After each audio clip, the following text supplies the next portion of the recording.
2013 সালের তাজা রক্ত ঢেলে দিয়ে এবং সামনের দিকে বিএনপি। শাহজাহানপুরে শহীদ যুবদল নেতা আবু ইউসুফের 12তম মৃত্যুবার্ষিকী পালিত।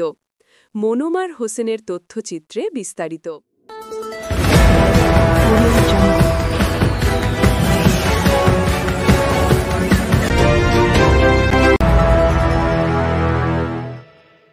শাহজাহানপুরে শহীদ যুবদল নেতা আবু ইউসুফ আলীর 12তম মৃত্যুবার্ষিকী পালন করা হয়েছে। বুধবার বিকেলে যুবদলের শহীদ আবু ইউসুফের 12তম মৃত্যুবার্ষিকী উপলক্ষে তার গ্রামের বাড়ি নিশ্চিন্তপুরে আয়োজন করা হয় কোরআন খতম, কবর জিয়ারত ও দোয়া মাহফিল। 2013 সালের নভেম্বর মাসে অবরোধ কর্মসূচির সময় পুলিশের সাথে সংঘর্ষে গুলিবিদ্ধ হয়ে ঘটনাস্থলেই প্রাণ হারান যুবদল নেতা আবু ইউসুফ।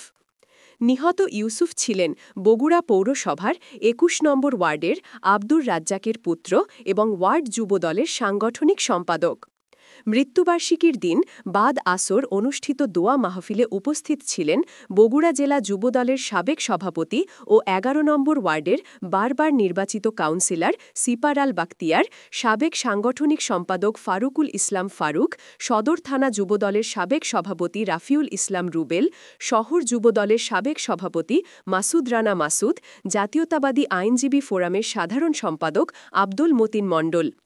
এছাড়াও উপস্থিত ছিলেন শহীদ আবু ইউসুফের বাবা আব্দুর রাজ্জাক, 21 নম্বর ওয়ার্ড বিএনপির সভাপতি আব্দুল কুদ্দুস চান, প্রিন্সিপাল মাওলানা জাহিদুল ইসলাম, ফারুক আহমেদ কমরেড, মনোয়ার হোসেন হীরা, মমিন, রাজীব, আকরাম, আব্দুল মান্নান, এনামুল, মাসুম, আরাফাত, সালাম, মমিন, নজরুল, হিরু, যতন, ইমরান, রানু, শাহজালাল, বাবু, রাজু, বিপ্লব, শিমুল, আলতাফ, হাসান, মুন্না সহ আরও অনেকে।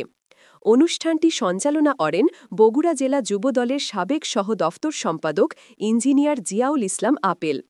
দোয়া পরিচালনা করেন মাওলানা মোহাম্মদ উল্লাহ এবং হাফেজ মাওলানা রিয়াদ ইসলাম জাহিদ। সবার আগে সর্বশেষ সত্য সংবাদ জানতে চলনবিলের সময়ের সাথে থাকুন। চলনবিলের সময়, সময়ের প্রতিচ্ছবি। কারণ নাম জানি না রে মাওলা। আল্লাহ, খাস করে আল্লাহ আগামী দিনের স্বপ্ন যেন আল্লাহ রাব্বুল আলামিন আমরা দেখতে পাই, সেই তৌফিক